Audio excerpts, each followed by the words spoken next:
What is up guys? Another long ride sa malapit. Nandito tayo ngayon sa Pacific Ocean at walang katao-tao dito sa spot natin. Ito na yung pinakadulong part, I guess. Kasi ilog na yon, doon na nagmi-meet yung Agos River tsaka yung dagat. Tapos ito, beach area to, pero dahil nga medyo masama yung panahon, maambon nga ngayon, kaya walang mga nakatambay dito sa beach area. So dala natin yung ating cafe racer and dala rin natin yung mga extra gear natin. Mga waterproof naman yung mga yan. Yung bags natin and yung camera. Pero lumalakas na yung ulan. Pero mukhang hindi naman siya tutuloy, kaya carry lang.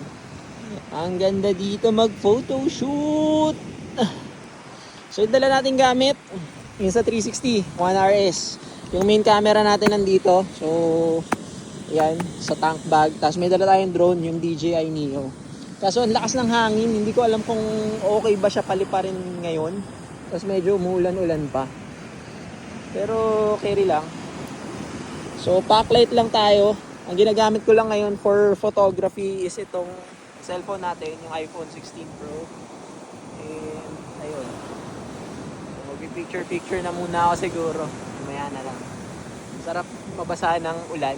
Kasi alam mo, mainit na ngayon, hindi na ganun kalamig. Pero dahil nga maambon-ambon, malamig-lamig dito sa spot. Ang ganda. Tingnan nyo naman yan. Walang katao-tao. Hindi white sand, hindi rin kalmado yung dagat, pero carry lang. Pacific Ocean yun. So, ganun talaga. Yun lang. See you in the next video. Mabuhay!